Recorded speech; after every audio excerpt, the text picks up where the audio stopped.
निर्गमन 20 अध्याय 15 पद। तो चोरी ना करना।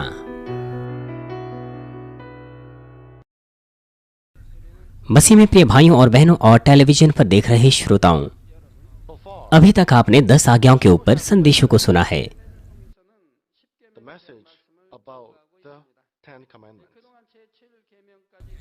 आपको क्या लगता है कि यह संदेश कैसे है? क्या अब आप पूरी तरह से कह सकते हैं कि आप 10 आज्ञाओं को पूरा मानते हैं, कि आप परमेश्वर के नाम को व्यर्थ नहीं लेते, आत्मिक रीति से पूरी तरह से सबत को मानते हैं और आप खून नहीं करते? यदि आपने उन आज्ञाओं के आत्मिक अर्थ को नहीं समझा है, तो फिर आप में से बहुत से 10 आज्ञाओं को उचित तौर पर नहीं मान पाएंगे जब तक कि प्रभु वापस नहीं आते। आप ये सोचेंगे कि आप 10 आज्ञाओं को मान रहे हैं, लेकिन अब आप परमेश्वर की इच्छा को महसूस कर पा रहे हैं। ये कितना धन्यवादी है। आज मैं 8वीं आज्ञा के ऊपर आपसे बातचीत करूंगा, जो हमसे कहती है कि तू चोरी ना करना। यहाँ तक कि इस आज्ञा में भी आत्मिक अर्थ पाया जाता है जिसे आमतौर पर लोग नहीं जानते। मुझे आशा है कि आप इस संदेश को अपने मन में रखें। मैं प्रभु यीशु मसीह के नाम से प्रार्थना करता हूँ कि संदेश के द्वारा आप परमेश्वर की सिद्ध संतान बने, जिनके अंदर कोई दोष या दाग ना हो। प्यारे भाइयों और बहनों, वो आज्ञा जो हमें कहती है कि चोरी ना करना, मुख्य तौर पर उसके 2 अर्थ हैं। यदि आप ये सोचते हैं कि आपने इस आज्ञा का पालन किया है जो हमें कहती है कि चोरी ना करना, तो कृपया इस संदेश के द्वारा अपने जीवन को जांचें।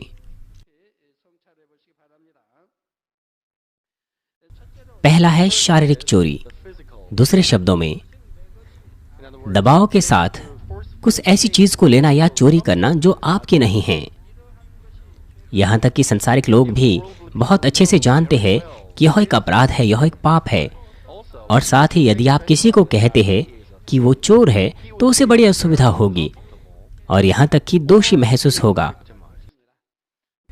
लेकिन बहुत से मामलों में लोग चोरी करते हैं, लेकिन वो उसका एहसास ही नहीं करते, क्योंकि वो एहसास नहीं करते कि वो पाप कर रहे हैं। इसीलिए अनजाने में वो चोर बन जाते हैं। उदाहरण के लिए, बहुत बार लोग दूसरों की अनुमति के बगैर उनकी चीजों को इस्तेमाल कर देते हैं बिना सोचे समझे, क्योंकि वो एक दूसरे के नजदीकी दोस्त होते हैं और वो सोचते हैं कि ये तो कोई बड़ी चीज नहीं है। इसलिए वो मालिक की अनुमति बगैर ही चीजों को ले लेते हैं और उसके विषय में उनके विवेक में कोई दोष भी महसूस नहीं होता। और साथ ही यदि वो बिना किसी की अनुमति के उनकी चीजें ले लें, तो उन्हें उसे वापस करना चाहिए, लेकिन कभी कभार वो उसे वापस भी नहीं करते हैं। इस वजह से ना केवल दूसरों की हानि होती है, वरन यह असभ्य भी है, दूसरों का अनादर भी है। यद्यपि यह कोई छोटी सी बात भी क्यों ना हो, या थोड़ा सा खाना क्यों ना हो, चाहे आप एक दूसरे के कितने ही नजदीकी क्यों ना हो, यदि आप बिना अनुमति के कुछ भी इस्तेमाल कर रहे हैं, तो परमेश्वर की दृष्टि में यह चोरी है। और साथ ही यदि किसी को कुछ चाहिए, तो वह दूसरों की चीजों को इस्तेमाल करते हैं, सिर्फ ये कहकर क्या मैं इस्तेमाल कर सकता हूँ, क्या उधार ले सकता हूँ। कुछ लोग इस तरह से कहते हैं, क्या मुझे उधार में मिल सकती है यह चीज, और फिर उसे पूरी तरह से इस्तेमाल करते हैं कि फिर कुछ बचता ही नहीं, चाहे वह उसे इस्तेमाल भी करें और उसे लौटाएं भी। लेकिन यदि उसकी मात्रा घट गई है, तो इसका अर्थ यह है कि वे दूसरे व्यक्ति का नुकसान कर रहे हैं। और यह भी वास्तविकता में कुछ शर्म की बात है कि आप दूसरों को कहते हैं कि वो आपको कुछ दें। यदि आपके पास साफ विवेक है, तो आपके विवेक में दोष महसूस होगा यदि आप किसी और की छोटी सी वस्तु भी क्यों ना लें। यद्यपि वास्तविकता में आपने किसी की चोरी ना की हो, ना किसी की संपत्ति ली हो, लेकिन अन्यायपूर्ण ढंग से अगर आपने कुछ लिया हो, तो यह भी चोरी है। उदाहरण के लिए, यदि आपको कोई रिश्वत मिलती है अपने पद या अपने अधिकार की वजह से, या फिर यदि कोई व्यापारी अपने ग्राहक से ज्यादा पैसा लेता है और अधिक लाभ कमाता है, तो वो जिनके पास भला विवेक हो, उन्हें दोष महसूस होगा। यहाँ तक कि अगर आपने किसी की चीजें नहीं भी चुराई है, लेकिन क्योंकि आपने अन्यायपूर्ण लिया है जो आपको नहीं लेना चाहिए था, तो वास्तविकता में यह कड़े तौर पर चोरी है। संसार में ऐसे बहुत से विक्रेता है, जो अधिक लाभ कमाना चाहते हैं अपने ग्राहकों को धोखा देने के द्वारा। जब ग्राहक धोखा खाते हैं और उचित पैसे से कहीं ज्यादा देते हैं तो वो दुकानदार आनंदित होते हैं और प्रसन्न होते हैं। वो आनंदित होते हैं जब वो अपने ग्राहकों को धोखा देने में सफल होते हैं और अपने आप में कहते हैं कि वो ग्राहक तो बड़ा स्टूपिड है, वो बड़ा मूर्ख है। वे अपने आप को एहसास करने में असफल हो जाते हैं कि वास्तविकता में वही मूर्ख है। वो एहसास नहीं करते कि उन्होंने चोरी का पाप किया है। वे अपनी चोरी पर भी तर्क देते हैं, झूठ बोलते हैं और आनंदित होते हैं। उनके हृदय कितने दुष्ट है। प्यारे भाई और बहनों, दूसरी चीज आत्मिक चोरी है। ये वो चोरी है जो परमेश्वर से संबंध रखता है। यदि आप कुछ ऐसा चुराते हैं जो परमेश्वर से संबंध रखता है तो इसका सीधा संबंध आपके उद्धार से है। यहूदा इस्करियोती 12 चेलों में से यीशु का एक चेला, वो उन भेंटों का प्रभारी था जो लोग यीशु को अर्पण करते थे उसे अनुग्रह पाने के बाद। लेकिन यहूदा इस्करियोती उस पैसे के साथ ईमानदार नहीं था। वो चोर था और अंत में उसने शैतान के कार्य को प्राप्त किया और यहाँ तक कि यीशु को भी बेच डाला। वो यीशु का चेला कहा जाता था और आने वाले समय में उसके पास आदर योग्य महिमा को प्राप्त करने का मौका था। लेकिन उसने पाप पर पाप एकत्र किया और वह पश्चाताप की आत्मा को भी प्राप्त नहीं कर पाया और अंत में बहुत ही दयनीय मृत्यु का उसने सामना किया आत्महत्या करने के द्वारा। आज भी ऐसा ही है। कुछ ऐसे विश्वासी हैं जो परमेश्वर के पैसे को छूते हैं, यहाँ तक कि अविश्वासी भी। उनके अंदर भी डर होता है अगर वो परमेश्वर के भवन से कुछ चुराते हैं। और यदि विश्वासी कुछ चुराएं, यदि वो परमेश्वर के पैसे को छूने की हिम्मत करें, तो क्या वास्तविकता में उनके पास उद्धार पाने का विश्वास है? बाहरी तौर पर दिखावट में ऐसा लग सकता है कि वो अच्छा मसीह जीवन जी रहे हैं और परमेश्वर के कार्यों को भी कर रहे हैं, लेकिन क्योंकि उनके पास ऐसी पाप की बड़ी दीवार है, वो एहसास भी नहीं करते कि वो कितना गंभीर पाप कर रहे हैं। यद्यपि उनके पाप दूसरे लोगों के सामने प्रकट भी नहीं होते हैं और उसके लिए उन्हें सजा नहीं भी मिलती है, लेकिन वास्तविकता में यह और भी कहीं ज्यादा भयानक है। दोनों पुराने और नए नियम में हम कुछ उदाहरण देख सकते हैं जहां पर चोरी माफ नहीं की जा सकती थी और चोरी करने वाले को मार दिया जाता था। इस्राएलियों को मिस्र से बाहर निकालने के बाद और यर्दन को पार करने के बाद एक पुरुष आकान ने जब अर्पण की हुई वस्तुओं में से कुछ उठाया तो इस्राएलियों को आजमाइशों से गुजरना पड़ा। जब यहूदा इस्करियोती, जो यीशु का एक चेला था, उसने चोरी की, वो उद्धार प्राप्त नहीं कर पाया और उसे दयनीय मृत्यु का सामना करना पड़ा। प्रेरितों के काम में हनन्याह और सफीरा, जब उन्होंने कुछ हिस्सा रख छोड़ा उसमें से जो उन्हें परमेश्वर को देना था, तो वो उद्धार प्राप्त नहीं कर पाए क्योंकि उन्होंने परमेश्वर की वस्तु में से चुराया। लोग इसे नहीं जानते होंगे, लेकिन परमेश्वर निश्चित तौर पर इस पर दृष्टि करता है और जब समय आएगा तो वह निश्चित तौर पर न्याय अनुसार कीमत चुकाएंगे। यदि वे अंत तक पश्चाताप ना करें और यदि वे 7 साल के महाक्लेश काल में गिर जाएं, चोर होने की वजह से जो परमेश्वर की चीजों को चुराते हैं, तो फिर वो कितना विलाप करेंगे और अपने हृदय को कितना फाड़ेंगे। बाइबल में हम देख सकते हैं कि परमेश्वर ने कुछ लोगों के पापों को दर्शाया और उन्हें अनुशासित किया, परंतु कुछ दूसरों को अनुशासित नहीं किया। इब्रानियों की पत्री के अनुसार परमेश्वर उन लोगों को स्वीकारता है जिन्होंने पाप के विरोध में संघर्ष किया है उसकी प्रिय संतान के तौर पर। इसलिए जब वे पाप करते हैं, परमेश्वर उन्हें अनुशासित करता है। दूसरे शब्दों में, वो अनुशासित करता है क्योंकि वह उन्हें नाजायज संतान के तौर पर नहीं वरन सच्ची संतान के तौर पर स्वीकारता है। परंतु कुछ दूसरों को परमेश्वर अनुशासित नहीं करता है जब वे पाप करते हैं।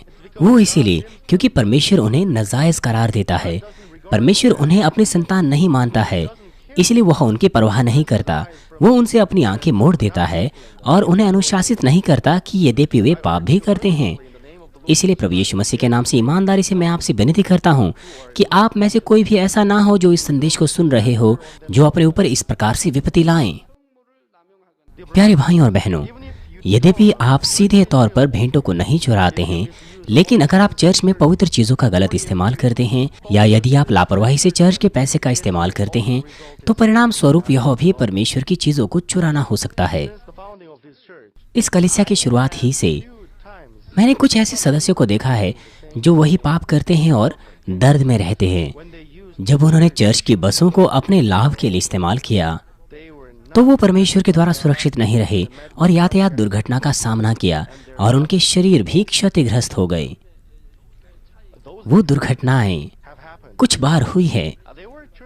वो चर्च के सदस्य थे और बसें चर्च से संबंध रखती हैं। क्यों परमेश्वर ने उन्हें सुरक्षा नहीं दी? आइए विशेष उदाहरण मैं आपको देता हूँ। हमें मिशन में आने वाली मेंबरशिप फीस को अपने निर्णय के अनुसार खर्च नहीं करना चाहिए। यदि आपके मिशन ग्रुप या कोई विभाग किसी प्रकार की आर्थिक सहायता बाहर से प्राप्त करते हैं, तो कोई व्यक्ति व्यक्तिगत तौर पर अपनी इच्छानुसार उस पैसे को खर्च नहीं कर सकता है। और साथ ही कुछ कार्यकर्ता चर्च के इस्तेमाल के लिए स्टेशनरी को मांगते हैं, लेकिन बाद में उसे व्यक्तिगत इस्तेमाल के लिए इस्तेमाल करते हैं। ऐसा नहीं होना चाहिए। और भी दूसरे बहुत से मामले हैं। कुछ लोग चर्च में चीज़ों को बर्बाद करते हैं जबकि उन्हें बचाया जा सकता था। चर्च का किसी काम करने के बाद आपके पास बचा हुआ पैसा हो सकता है, लेकिन आप उसे तुरंत वापस नहीं लौटाते, वरन किसी और उद्देश्य के लिए इस्तेमाल करते हैं। ये सारी की सारी बातें परमेश्वर के पैसे को अपने ही निर्णय के अनुसार इस्तेमाल करना होता है। और ऐसे बहुत से खजांची हैं जो मिशन के तमाम समूहों में हैं, और वो खजांची नियमित फीस प्रत्येक सदस्य से प्राप्त करते हैं ताकि सुसमाचार प्रचार के लिए और मिशन के कार्यों के लिए वो इस्तेमाल कर सके और परमेश्वर के राज्य के विस्तार के लिए।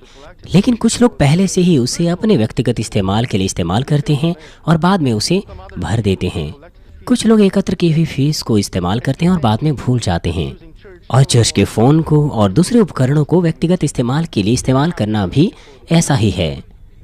यदि आपको कुछ खर्चा देना होता है तो ऐसी बहुत सी चीज़ें होती हैं जिनका आप इस्तेमाल कर सकते हैं, लेकिन आप नहीं करते सिर्फ क्योंकि वह चर्च की चीज़ है, इसलिए आसानी से आप इस्तेमाल करते हैं या बर्बाद करते हैं। और इस तरह की चीज़ें अक्सर होती हैं। परंतु यदि आप वास्तविकता में परमेश्वर से प्रेम रखते हैं और उसका आदर करते हैं तो अपनी चीज़ों से बढ़कर आप उसकी चीज़ों को बचाना चाहेंगे।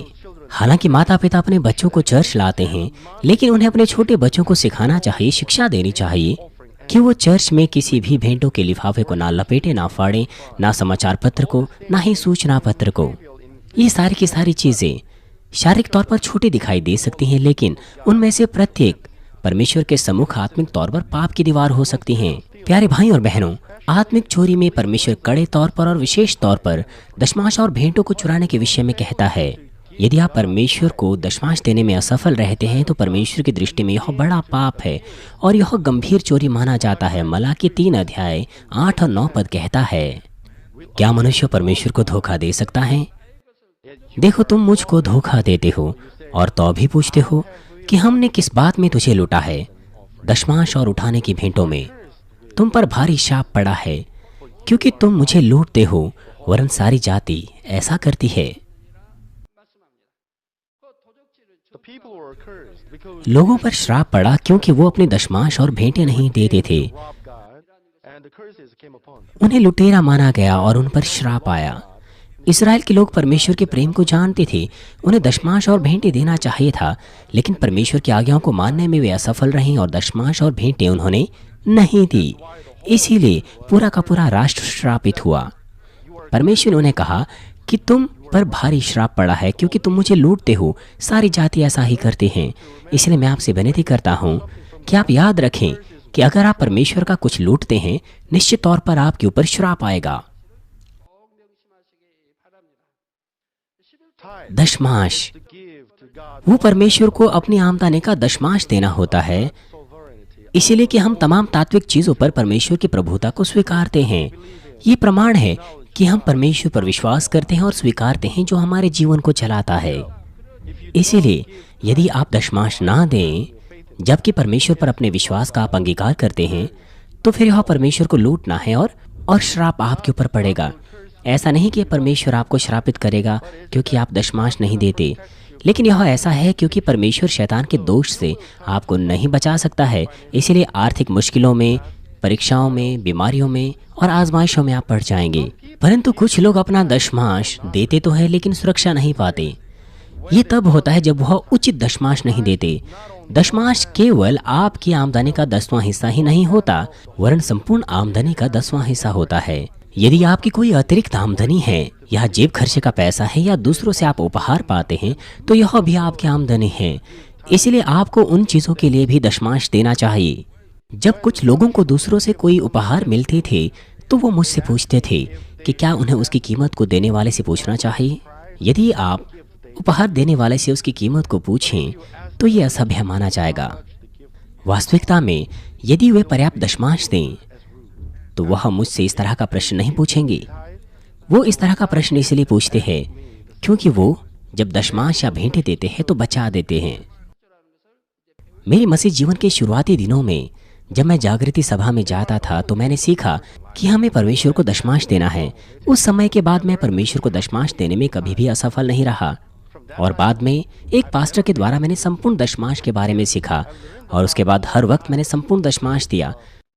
तब मैंने एहसास किया कि संपूर्ण दशमांश क्या है, और तब से मैंने परमेश्वर के सामने निर्णय लिया कि मैं 20वां अंश परमेश्वर को दूंगा। और तब से मैं अपनी संपूर्ण आमदनी का 20वां अंश परमेश्वर को दे रहा हूँ। बिना बदलाव के मैं दे रहा हूँ आज तक। उस वक्त मैंने निर्णय लिया कि परमेश्वर को मैं 20वां अंश दूंगा ताकि मैं दशमांश के विषय में कोई गलती ना करूं। और मैं विश्वास करता हूं कि अगर दशमांश से बढ़कर मैं परमेश्वर को दूंगा तो परमेश्वर प्रसन्न होगा और वास्तविकता में लौटाने पर बहुतायत की आशीष देगा। मैंने विश्वास किया और अपने विश्वास में इसका अभ्यास भी किया।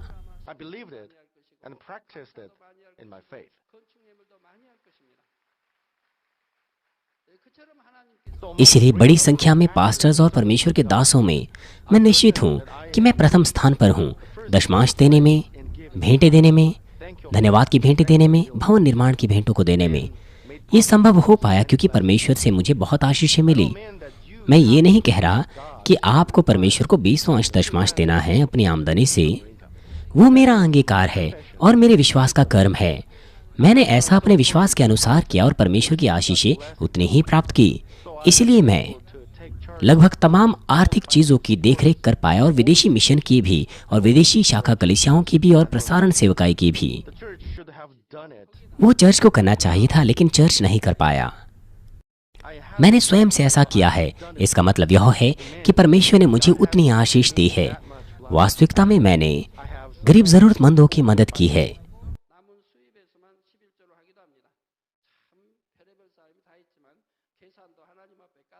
लेकिन कुछ लोग दूसरी आमदनी को अलग करके केवल अपनी आधारित आमदनी का ही दशमांश देते हैं, और साथ ही यहाँ तक कि आमदनी से भी वो टैक्स को या दूसरे खर्चों को हटा देते हैं और फिर बचे हुई आमदनी का दशमांश देते हैं। और कुछ दूसरे टैक्स हटाकर और बिजली का बिल और घर की सफाई का चुकाकर जो बचा हुआ पैसा होता है उसी आमदनी में से दशमांश देते हैं। वो कहते हैं कि यह उनके लिए उचित है कि वह बची हुई आमदनी से ही दशमांश दें। क्या कारण है कि वह संपूर्ण दशमांश नहीं देते तमाम आमदनी का जो कुछ उनको मिलता है? वो इसीलिए क्योंकि उनके पास परमेश्वर के सम्मुख रख छोड़ने वाला हृदय है। इसीलिए क्योंकि वह संपूर्ण दशमांश नहीं देते, परमेश्वर की आशीषें उनके ऊपर नहीं आती, बजाय इसके विपत्ति आजमाइशें उनके जीवन में चली रहती हैं।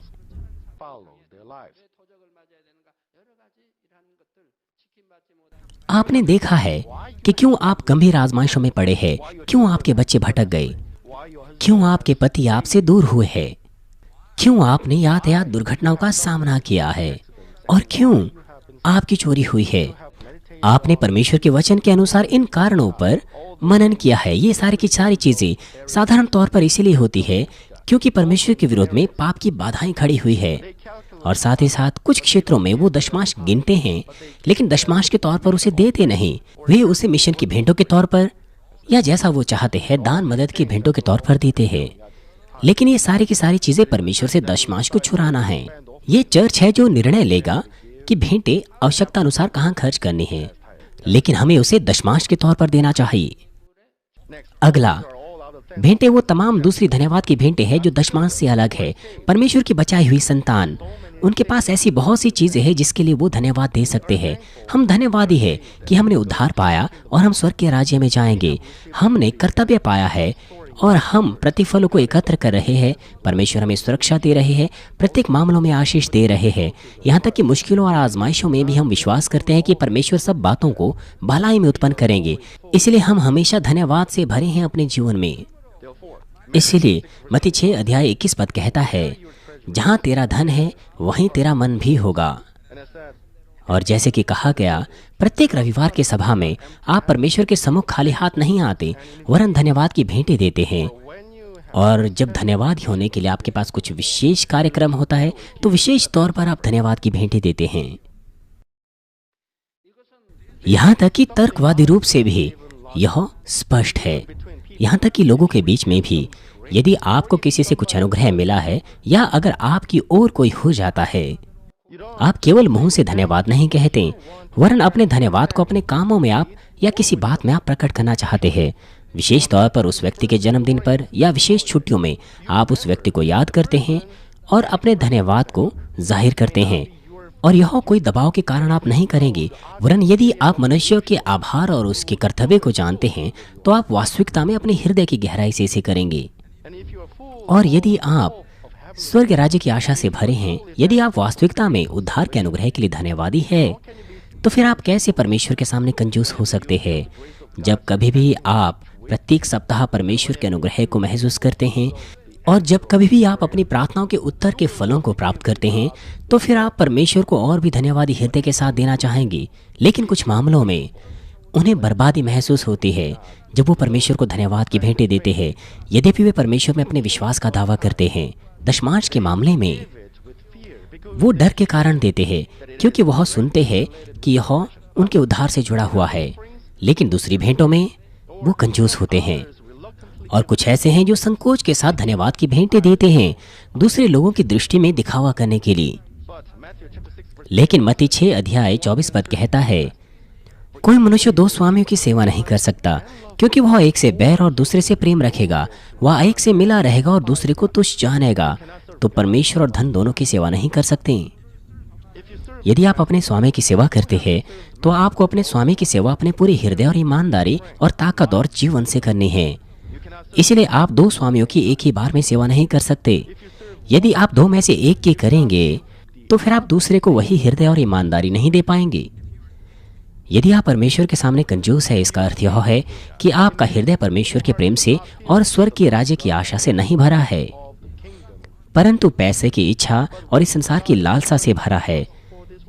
नए विश्वास के मामले में यह समझ आ सकता है, लेकिन अगर आपके पास उसी प्रकार का हृदय है, यद्यपि काफी लंबे समय तक आपने मसीह जीवन जी लिया है, तो संभावना यह है कि आपका विश्वास नहीं बढ़ेगा, वरन आप पीछे हट जाएंगे। आप धीरे धीरे अनुग्रह को भूल जाएंगे जो आपने पाया है, और धन्यवाद की शर्तें वो भी घटना शुरू हो जाएगी। इसलिए ऐसा कहा गया है कि यदि आप भेंटों को चुराएंगे जो परमेश्वर को दिया जाना चाहिए, यह आपके उद्धार से जुड़ा हुआ है। हालांकि प्रत्येक के विश्वास का परिमाण अलग अलग होता है और परमेश्वर तमाम शर्तों को जानता है और प्रत्येक व्यक्ति के अंदरूनी हृदय को जानता है। इसीलिए वह भेंटों की राशि को नहीं देखता।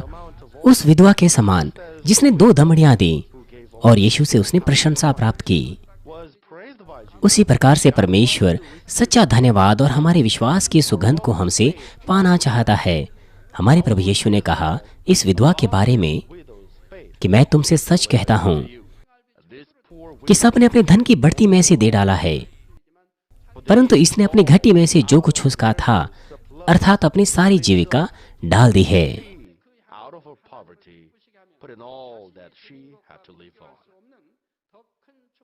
यदि आप परमेश्वर को अपने धन्यवाद की सुगंध से खुश करते हैं, तो आप इसे वापस और भी अधिक आशीषों से पाएंगे, जिसकी तुलना उससे नहीं की जा सकती जो आपने दिया है। परमेश्वर हमारा प्राण समृद्ध करेगा, धन्यवाद के अधिक समय देगा, 30, 60 और 100 गुना अधिक आशीषें देगा। मुझे आशा है कि आप सदस्य परमेश्वर को उचित तौर पर देंगे जो उसका है, और बहुतायत के साथ विश्वास के द्वारा देंगे। ऐसा करने के द्वारा मुझे आशा है कि आप हमेशा परमेश्वर की आशीषें प्राप्त करें जो कुएं के समान उमड़ती है। मेरा परिवार स्वस्थ रहा है। जब से मैंने प्रभु को ग्रहण किया, हम कभी भी हॉस्पिटल नहीं गए, ना कोई दवाएं ली है। आप विश्वास कर सकते हैं, हम निरंतर परमेश्वर से पिछले 34 सालों से सुरक्षित रहे हैं। हम कभी भी दवाओं पर, ना ही चिकित्सक उपचार पर निर्भर रहे हैं। हम कभी हॉस्पिटल नहीं गए। इसीलिए आप भी सुरक्षित रह सकते हैं उन सब बातों में जो कुछ आप करते हैं, परमेश्वर की सुरक्षा में। ये आशीषें बाइबल में लिखी हुई है, नए नियम में या पुराने नियम में। परमेश्वर प्रतिज्ञा करता है कि आप आशीष पाएंगे जब आप अंदर आएंगे और बाहर जाएंगे। अगर कुछ ऐसा नहीं होगा जिससे आपके हृदय में आप दोषी ठहरें, तो आप हियाव से जो कुछ चाहते हैं मांग सकते हैं, और सब कुछ जो कुछ आपने मांगा है पा सकते हैं। मैं उम्मीद करता हूं कि आप इसे अनुभव करें और इस अद्भुत आशीषों को अपने जीवन में पूरा करें।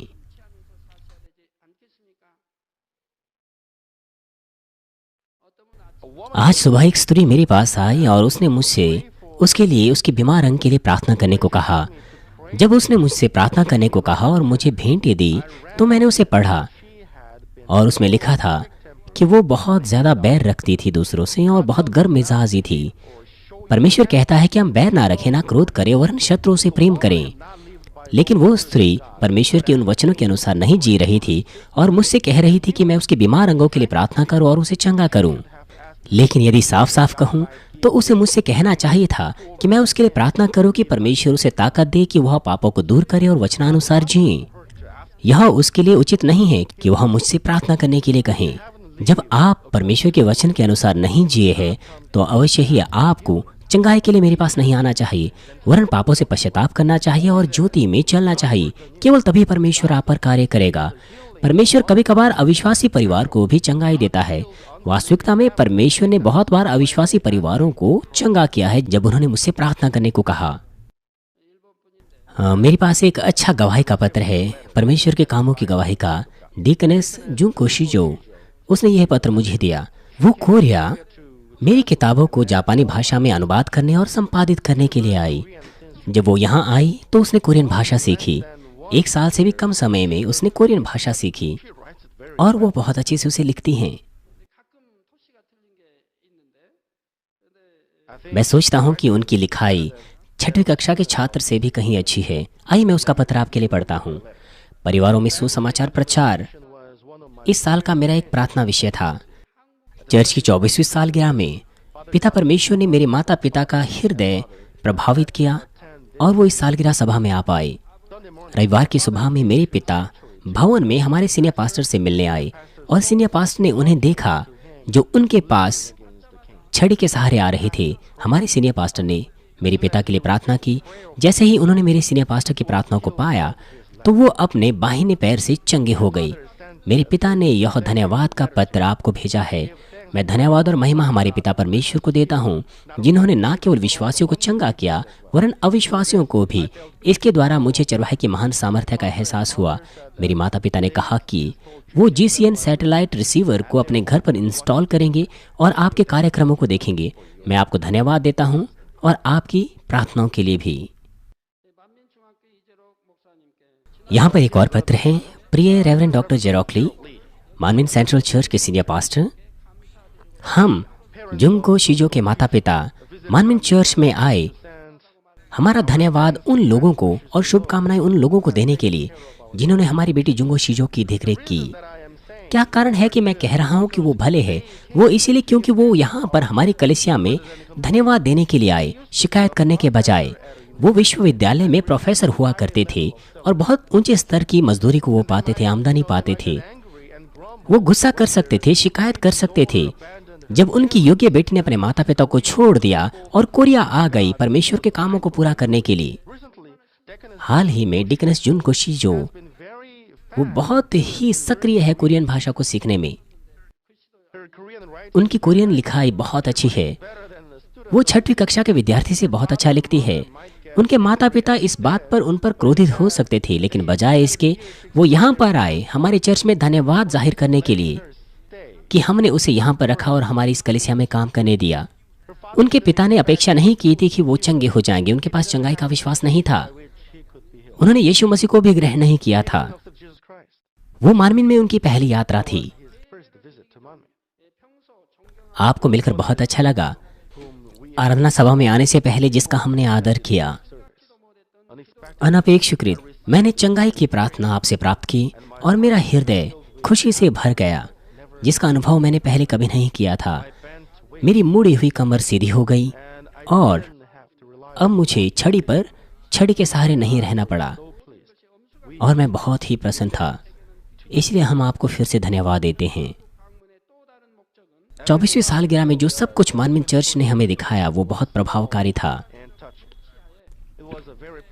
ये मेरे लिए बहुत बहुमूल्य अनुभव था। कोरिया आने का मेरा दूसरा उद्देश्य यह था कि मैं माफ़ी मांगना चाहता था आपसे जापान के प्राचीन शासकों के उस दर्द के लिए जो उन्होंने कोरियन लोगों को बहुत लंबे समय पहले दिया।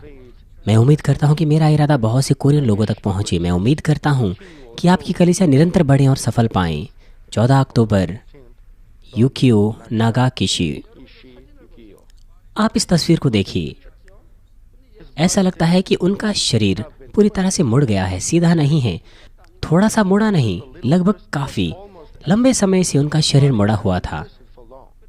लेकिन अंत में उनकी हड्डी पूरी तरह से खत्म हो चुकी थी, लेकिन उनकी हड्डी फिर से प्रार्थनाओं से ठीक हो गई। उन्होंने विश्वास भी नहीं किया था कि वो चंगे हो जाएंगे।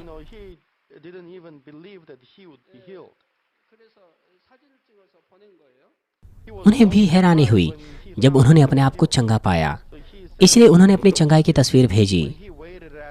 वो मेरे ऑफिस के प्रवेश द्वार पर खड़े थे, दीवार के सहारे खड़े थे और ये उनकी छड़ी। सबसे पहले उन्होंने एहसास नहीं किया कि वो पहले से चंगे हो गए हैं, लेकिन जैसे ही उन्होंने चलना शुरू किया उन्हें अलग महसूस हुआ। उन्होंने पाया कि वो लगभग सामान्य तौर पर चल रहे हैं। वो उचित तौर पर नहीं चल पाते थे। लंबे समय से दर्द में रहना पड़ा क्योंकि उनकी हड्डियां जकड़ चुकी थी। उनका ऊपरी हिस्सा पूरी तरह से मुड़ गया था, लेकिन जब मैंने उनके लिए प्रार्थना की तो वो चंगे हो गए और उनका शरीर सीधा हो गया।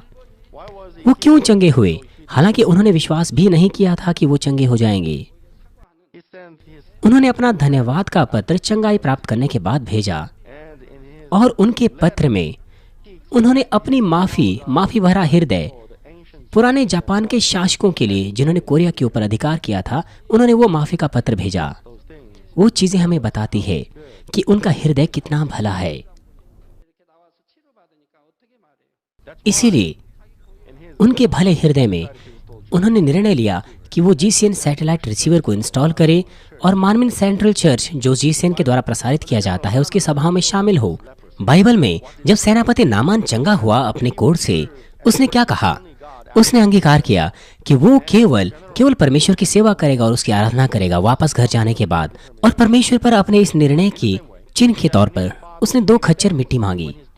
उसी प्रकार से जापान के वो पिता, उन्होंने धन्यवाद दिया जब उनकी बेटी कोरिया आ गई।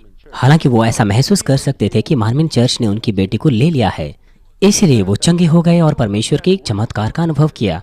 और अब वो अंगीकार करते हैं कि वो आराधना सभाओं में शामिल हो गए GCN के द्वारा, और इस भले हृदय के कारण परमेश्वर उसे चंगा कर सकते थे कभी भी।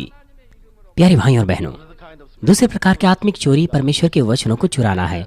कुछ लोग ऐसा कह सकते हैं कि परमेश्वर के वचनों को चुराने का क्या अर्थ है? परमेश्वर के वचनों को चुराने का मतलब यह है परमेश्वर के नाम से झूठी भविष्यवाणी करना। कुछ लोग दूसरों के भविष्य के बारे में बताते हैं, जैसे कि आने वाली चीजों के बारे में बताना, ये कहते हुए कि उन्होंने परमेश्वर की आवाज सुनी। एक ऐसा व्यक्ति था जो निरंतर व्यापार में असफल हो रहा था और किसी व्यक्ति ने उसे ऐसा कहा कि उसे पास्टर बनना चाहिए, इसलिए परमेश्वर उसको असफल कर रहा है उसके व्यापार में। कुछ लोग निर्णय लेते हैं कि वह परमेश्वर के दास बनेंगे इस तरह की भविष्यवाणी का अनुसरण करते हुए। मैंने कुछ लोगों को देखा, वो यही कर रहे थे।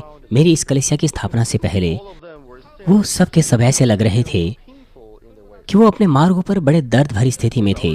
क्या हमारा परमेश्वर असमर्थ है अपनी सामर्थ्य में, या उसके पास कमी है? क्यों वह अमीर और सफल और संपन्न व्यक्ति को गरीबी का अनुभव कराएगा, असफलता का अनुभव कराएगा और फिर उसे अपने दास होने के लिए बुलाएगा? क्या परमेश्वर भविष्य बताने वाले के द्वारा अपने दास को बुलाएगा क्योंकि परमेश्वर के पास ताकत नहीं कि वह अपने दास को बुला सके? बिल्कुल नहीं। चाहे कितना ही ज्ञान और घमंड मनुष्यों के पास क्यों ना हो, परमेश्वर तुरंत उसे एक दीन व्यक्ति में बदल सकता है और उसे परमेश्वर के कार्यों के लिए तैयार कर सकता है। भविष्यद्वक्ता एलीशा और प्रेरित पौलुस पर यही लागू होता है। परमेश्वर ने उनके हृदय को पिघलाया, तुरंत उन्हें बदल दिया। इसलिए प्रेरित पौलुस ने यीशु को अपना व्यक्तिगत उद्धारकर्ता ग्रहण किया और उसने अपना जीवन प्रभु के लिए समर्पित कर दिया, लहू बहाने के बिंदु तक। प्रेरित पतरस के साथ भी यही था। परमेश्वर कभी भी एक सफल व्यक्ति को गिरने नहीं देगा और असफल व्यक्ति को फिर अपने दास के तौर पर इस्तेमाल नहीं करेगा एक घृणित भविष्य बताने वाले व्यक्ति के द्वारा। परमेश्वर कभी भी भविष्य बताने वाले हृदयों को प्रभावित नहीं करते और उनसे ये नहीं कहलाते कि आपको परमेश्वर का दास बनना है।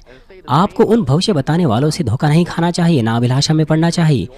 और अगर आपको कोई व्यक्तिगत सपना आता है, अगर आप ये कहें कि परमेश्वर ने दिया है, या फिर अपने विचारों से कोई दर्शन आता है, अगर आप ये कहें कि वो दर्शन आपको परमेश्वर ने दिया है, तो आत्मिक तौर पर यह परमेश्वर का वचन चुराना है। बहुत से विश्वासी कहते हैं कि वो सपने जो उनके अपने विचारों से आए, वो कहते हैं वो परमेश्वर से आया है। अगर वह सपना परमेश्वर की ओर से आया है तो वह सपना चिन्ह के साथ प्रमाणित होगा कि परमेश्वर ने ही दिया है।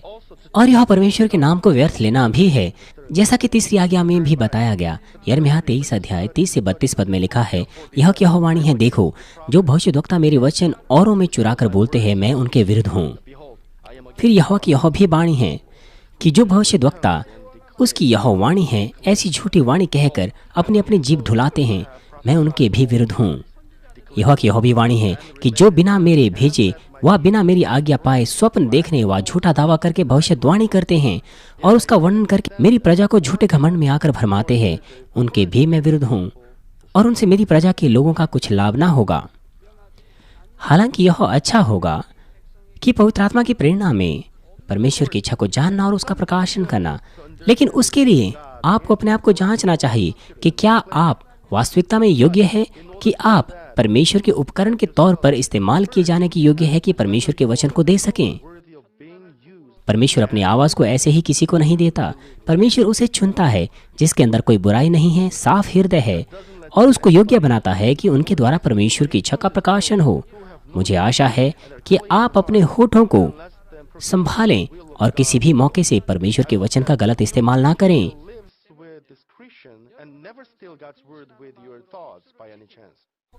मैं उम्मीद करता हूं कि आप ऐसे सपने देखें जो परमेश्वर आपको दें। वो ईश्वरीय स्वप्न वो बिना संदेह के सत्य साबित होंगे।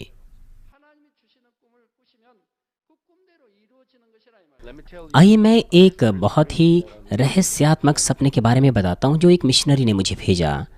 हमारे मिशनरी वो चाइना गए थे।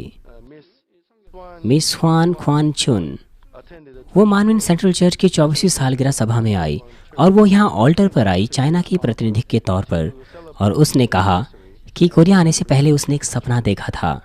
अपने सपने में उसने देखा कि वो इस ऑल्टर पर खड़ी हुई और खड़ा होने के बाद उसने आकाश में गोलाकार वर्षा धनुष देखा और उसने विश्वास किया कि यह एक चिन्ह है कि परमेश्वर ने ही उस स्वप्न को उसे दिया था, और सफलता से उसे कोरिया का वीजा भी मिला। तब तक उसे चश्मे पहनने पड़ते थे उसकी आंखें कमजोर होने की वजह से, लेकिन जब उसने बीमारों के लिए मेरी प्रार्थनाओं को पाया तो उसे अच्छी दृष्टि प्राप्त हुई और छोटे छोटे अक्षर भी पढ़ पाए। अब वो बिना चश्मों के छोटे अक्षर पढ़ सकती है। जैसा उसने सपना देखा वैसा ही सब कुछ पूरा हो गया। वो यहाँ पर ऑल्टर पर सामने खड़ी हो पाई, मेरे पीछे, और मैं उसके आगे था। यह उचित तौर पर पूरा हुआ क्योंकि यह परमेश्वर ने दिया हुआ था। यदि आप परमेश्वर के द्वारा दिए हुए सपनों को देखते हैं तो वह सपना निश्चित तौर पर पूरा होगा। मैं उम्मीद करता हूँ कि आप उन ईश्वरीय स्वप्नों की लालसा रखें।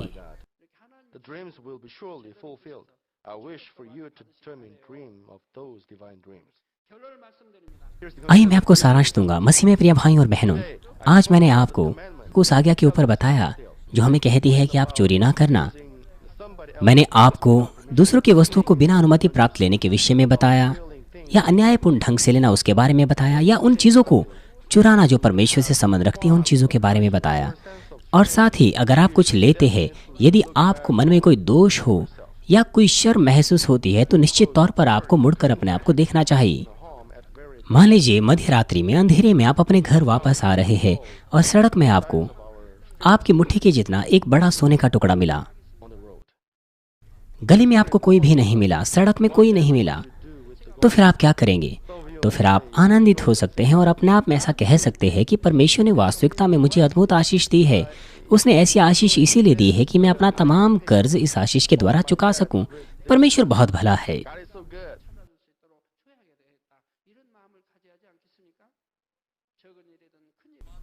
और कुछ दूसरे ऐसा सोच सकते हैं कि उसे इसके मालिक को लौटा देना होगा या पुलिस स्टेशन में देना होगा ताकि वो इसे मालिक को लौटा सकें, चाहे किसी भी मुश्किल परिस्थिति में वो क्यों ना पड़े।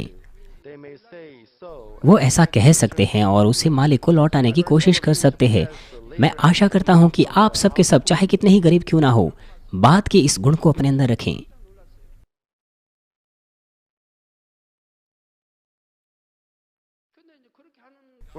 जब हमारा परमेश्वर, उसने मुझे 10 आज्ञाओं के ऊपर आत्मिक विस्तार के बारे में बताया था, तो उसके विस्तृत वर्णन के लिए मैं बड़ा हैरान था।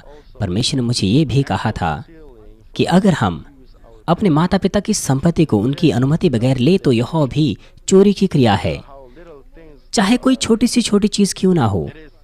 दूसरे की संपत्ति को अनुमति बगैर लेना यह एक चोरी है।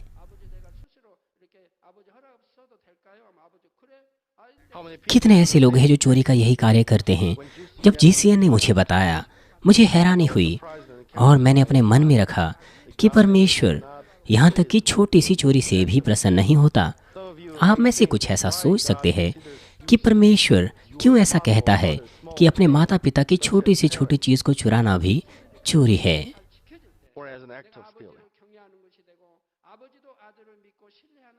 हम उस परिस्थिति में अपने हृदय के बारे में सोचें जब आप कुछ ऐसा इस्तेमाल करना चाहते हैं रोजमर्रा के जीवन में, वो चीज जो आपके पिता से संबंध रखती है, तो आप उनसे अनुमति ले सकते हैं। अगर आप अनुमति लेंगे तो वो इच्छा से आपको अनुमति देंगे कि बेटा आप इसको इस्तेमाल कीजिए जब भी आप चाहे, आपको मेरी अनुमति लेने की आवश्यकता नहीं है। लेकिन अगर आप दूसरी कहानी के बारे में सोचिए, यदि आपके पिता आपको अनुमति ना दें तो आपको चुपचाप भी उनको बताए बिना उसका इस्तेमाल नहीं करना चाहिए। ये चोरी का काम है। आप ऐसा कह सकते हैं यह तो छोटी बात है, ये चोरी का काम है।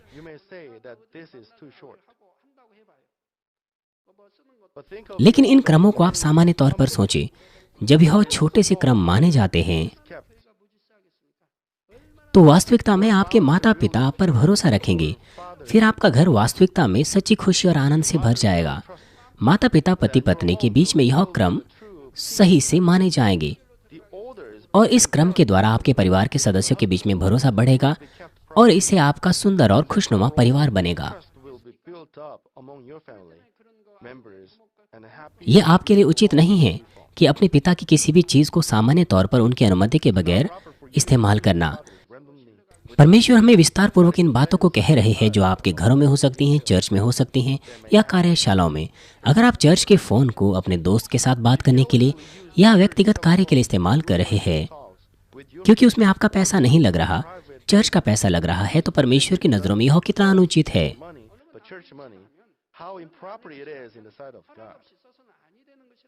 यदि आप चर्च की चीजों को अपने व्यक्तिगत उद्देश्य के लिए जैसा चाहते हैं इस्तेमाल करेंगे तो आपके साथ क्या होगा? चर्च की दृष्टि में क्या होगा? चर्च मुश्किलों में पड़ जाएगा इस तरह की अनाज्ञाकारिता करने के द्वारा, और आपका विवेक चोरी की भावनाओं से दोषयुक्त हो जाएगा यदि आप चर्च की चीजों को बेपरवाही से इस्तेमाल करेंगे क्योंकि वो आपकी नहीं है। आप कैसे पवित्रीकरण को अपने हृदय में साध सकते हैं और आत्मा के स्तर में जा सकते हैं? यदि आप बिना उन बुराई से पवित्र होना चाहते हैं तो आपको उन तमाम चीज़ों को, उन तमाम बुरी चीज़ों को दूर करना है और अपने आप को सुंदर दुल्हन के समान सजाना है। आपको अपने हृदय को नियंत्रित करना है ताकि आप अपने माता पिता की चीज़ों को बिना अनुमति के इस्तेमाल न करें। जब आप अपने घरों पर क्रमों का पालन करते हैं तो आपके भरोसे का संबंध बढ़ेगा और परमेश्वर कहेंगे कि आप एक अच्छे पुत्र हैं। पति पत्नी के बीच में भी ऐसा ही है। आमतौर पर वो सामान्य चीजों का इस्तेमाल कर सकते हैं, लेकिन अवश्य ही उन्हें उन क्रमों का पालन करना चाहिए जो उन्होंने अपने बीच में स्थापित किए हुए हैं। यदि पति नहीं चाहता कि उसकी चीज पत्नी इस्तेमाल ना करे तो उसे नहीं करनी चाहिए। और अगर दूसरा वास्तविकता में इस्तेमाल करना चाहता है तो उसे अनुमति लेनी चाहिए। यदि आप भरोसा करते हैं और शांति के साथ अपने साथी के साथ रहते हैं तो आप कभी भी उनकी अनुमति के बगैर पति या पत्नी के पर्स को आप नहीं ढूंढेंगे। पति या पत्नी के पर्स को आपको नहीं ढूंढना चाहिए बिना उनकी अनुमति के। ये कितना अनुचित मन है यदि आप अपने पति के पर्स को छानते हो। वो इसीलिए क्योंकि आप उन पर भरोसा नहीं रखते। परमेश्वर आपको भला नहीं कहेगा। और अगर आपका पति जान जाए कि आप उसके पर्स को छान रहे हो तो वह निरंतर कुछ न कुछ आपसे छुपाएगा। इसलिए आप पति पत्नी एक दूसरे के ऊपर भरोसा रखने में असफल रहेंगे। और अगर आप पति पत्नी एक दूसरे के ऊपर भरोसा ना रख सकें तो कैसे फिर आप शांति स्थापित कर पाएंगे। जब आप अपने घर की सफाई कर रहे होते हैं और आपके पति के जेब में कोई पत्र मिलता है तो फिर आपको क्या करना चाहिए? आपको उसे नहीं पढ़ना चाहिए अपने पति को बताए बगैर। आप जानते हैं कि उस पत्र में महत्वपूर्ण भेद हो सकते हैं जिसे केवल आपके पति को ही जानना है। आपके पति के लिए भी यही लागू होता है। पति पत्नी को एक दूसरे के ऊपर विश्वास और भरोसा करने की कोशिश करनी चाहिए कि घर में खुशी और शांति रहे। आपको संदेह नहीं करना चाहिए, ना अपने घर में इस तरह के कोई काम करने चाहिए, क्योंकि आप अपने ही लाभ के पीछे चलते हैं और कुछ ऐसी चीजें लेते हैं जो आपका नहीं है।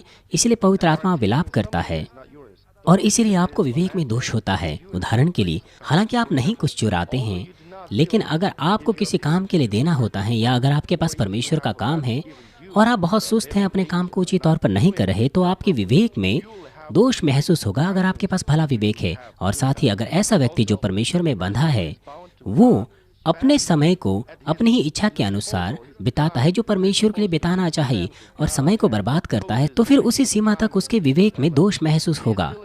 ये ना केवल परमेश्वर के राज्य के लिए है, यहाँ तक कि संसारिक कंपनियों में या व्यक्तिगत रूप में भी आपको हमेशा समय का ध्यान देना चाहिए ताकि आप दूसरे लोगों का समय खर्च ना करें। अगर आप पास्टर्स है, लेवी कार्य करता है, संपूर्ण समय के कार्य करता है, तो आपको समय से ही ऑफिस जाना चाहिए और समय से ही घर आना चाहिए। यदि आप सुबह सुबह जल्दी अपने ऑफिस जाएं और फिर घर आकर घर के काम करें तो परमेश्वर क्या कहेगा आपको? परमेश्वर आपको कहेगा कि आपने परमेश्वर का समय चुरा दिया है जो परमेश्वर को अर्पण करना था। तो फिर अवश्य ही परमेश्वर को अर्पण करने के लिए आपको समय को अलग करना चाहिए। मुझे आशा है कि आप तमाम स्वयं पर केंद्रित मन और लालच को दूर करेंगे और हमेशा दूसरे के लाभ को खोजेंगे सत्य और विश्वासियों के हृदय के साथ।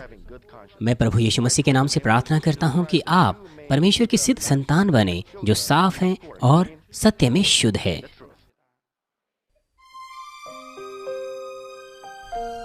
मेरा जीवन मेरा विश्वास, रेवरेंड डॉक्टर जेरोक्ली के जीवन पर आधारित उनकी गवाही की पुस्तक, जो हमें प्रभु में उनके जीवन की शुरुआत से लेकर परमेश्वर के द्वारा उनकी चंगाई, उनका आत्मिक जीवन, उनकी प्रार्थनाएं एवं उपवास, उनकी परीक्षाएं, आशीषें एवं परमेश्वर के महान प्रेम का परिचय कराती है।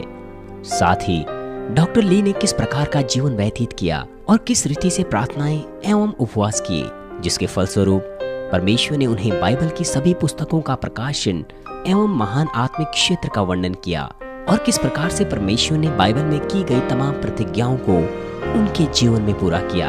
यह पुस्तक हमें मनुष्य जाति के लिए परमेश्वर के महान प्रेम और बलिदान की अनुभूति कराती है, जो उसके पुत्र प्रभु यीशु मसीह के बलिदान एवं हमारे लिए पवित्र आत्मा को भेजे जाने में निहित है। इस पुस्तक को प्राप्त करने के लिए कृपया हमसे संपर्क करें।